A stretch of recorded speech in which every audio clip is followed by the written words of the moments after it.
All right, so a very good day to you. Let's talk about a few things that has to do with neuro-linguistic programming. We started a class talking about the history, the founders of NLP, and now what I want us to look at, a few terms in neuro-linguistic programming that will help you. First of all, what I want you to do right now is do this exercise. I want you to close your eyes. Can you do that for me? Close your eyes and imagine the best memory you can ever think about. Think of your birthday party, where you had friends, a beach, a party, something where you have people. Just close your eyes and think of that kind of scenario. Your happiest moment, your most memorable moment. If you can do that now, do it now. As you watch, you can actually pause, or you can do it as you listen to what I'm saying. Close your eyes and imagine your best moments, your best memory. Birthday party, a church service, a worship, a party, a club, wherever you were having your fun. Now, I want you to look at the environment as clearly as you can, even as you close your eyes. Look at the environment. Imagine everything as distinctive as possible. If it was a party, the DJ, hear the sound and hear the sound loudly. I want you to raise the volume of the sound right now as we speak. I also want you to see in clear, distinctive characters everything. See the people, the men, the women, the smile on their faces, the joy on their faces, the dancing steps, the music, whatever music it is, whether it's hip-hop, contemporary Nigerian music, and all of that. Are you doing that? Alright, now I want you to open your eyes. Now what you just did was you just engaged your mind. You just did what is called visualization. You used your mind to see stuff. Now, if for whatever reason your eye saw every other thing, you saw the people, you saw the DJ, you heard the music, you felt the colors, however, you did not see yourself. What that simply means is that that is associated visualization. That means that you and I saw everything except you didn't see yourself.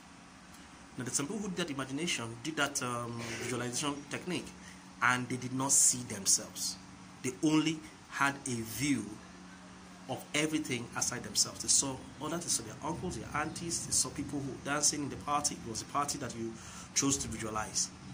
And now, there's some other people who, in spite of seeing everything, still saw themselves maybe dancing or having fun.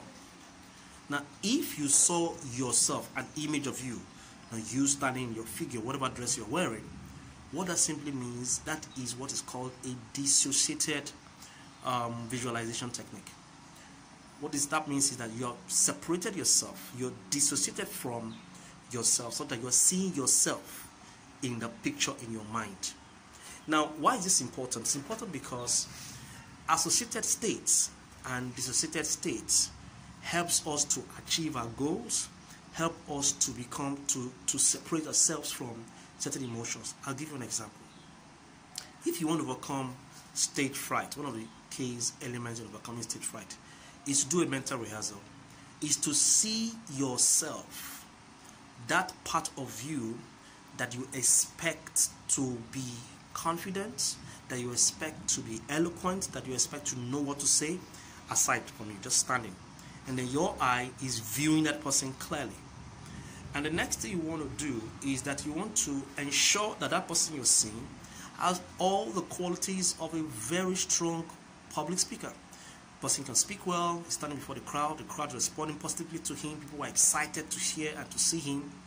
And once you've done that, and you yourself are feeling so good about the fact that you, in the picture now, is doing well, you can now come back.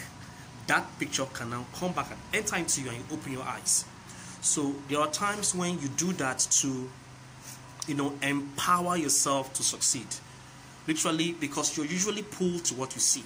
When you create an image of you in that picture speaking, and that picture is exciting, that picture is confident, that picture is eloquent, the you that is seen will be drawn towards that person. There will be a pull towards that person. So whenever you do that visualization technique, you have dissociated yourself. You have separated yourself from you.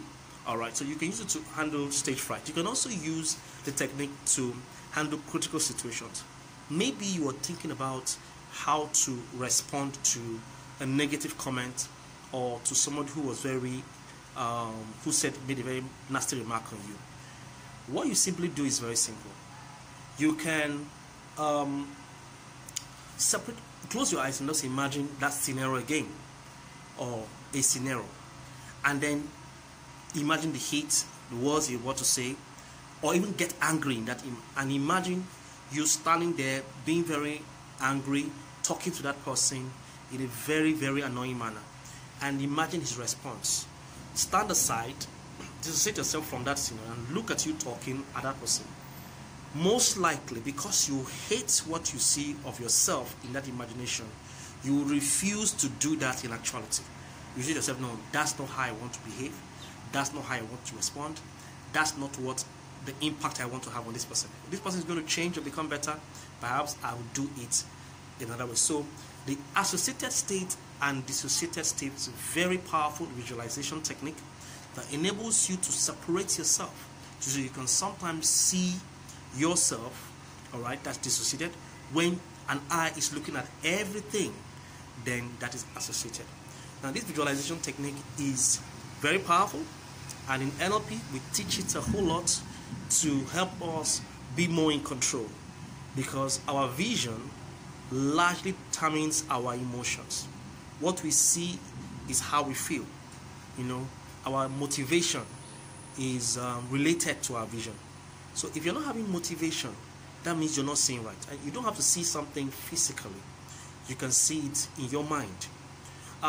There's something called vision board in goal setting, right? I'm sure you've heard of vision board. A vision board is like a cardboard that contains places you want to go to, persons you want to be, models. You cut out clippings, pictures of people, and you place them in that cardboard.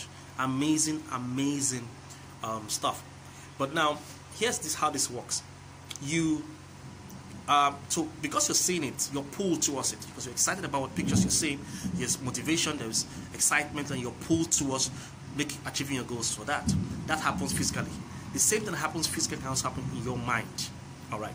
So you are seeing yourself standing. Some people go as far as wearing, role playing who they want to be, dressing, going to a car stand and snapping shots with the cars they want to drive and placing it so that what they see pulls them towards it.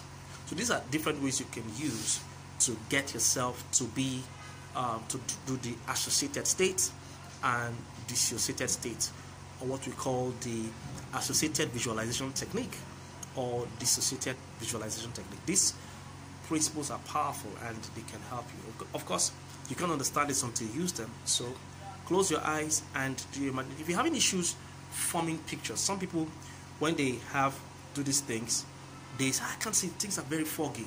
It means that you're either the V, A, or K. The V are the visuals, people who can come up with very clear pictures are visuals. People who hear more than they see clearly are called auditory people, and people who feel more than they see or hear are called the kinesthetic people. All right, so if some people say, oh, I saw black and white, or some people say, oh, I didn't see very clearly. Some people say, I saw a frame, okay?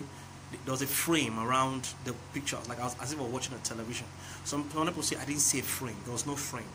Some people, I saw the picture in a distance. I saw the environment, the whole thing in a distance. Some other people say, I saw it nearer to me. Some people hear the words loudly. Some people don't hear the words loudly. Some people feel in their minds. So practicing to use your mind will also make you understand who you are, what kind of person you are, whether you're visual or auditory or kinesthetic.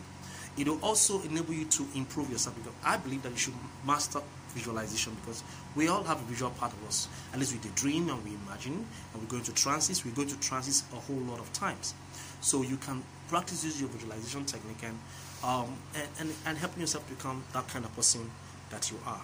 And this visualization technique can also be something called switch pattern, which I will show you in NLP. And then there's also something that you can do to scramble experiences. If you go memory lane, your memory and your imaginations are visuals.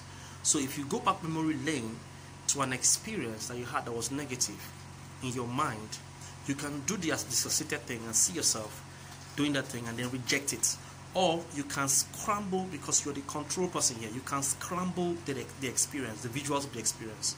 When you scramble the visuals of the experience, you actually scramble the feelings of the experience. For example, if a person was raped, has a traumatic experience as a raped as a child, we'll take the person on a journey back to that experience and separate the person. The person sees the situation, and then we scramble it. We make it black and white. We make it go in slow motion. We make the person sound cartoonish. We change the experience to a cartoonish experience. We make it foggy. We scramble, and that's what we call content reframing. Yeah, we scramble the experience so that the emotions are not as strong, because what we see, we feel. Once we can scramble that emotion, the emotions are not as strong, and therefore we can now have less of the emotions. So these things happen in life therapy situations. I hope you learned something from here.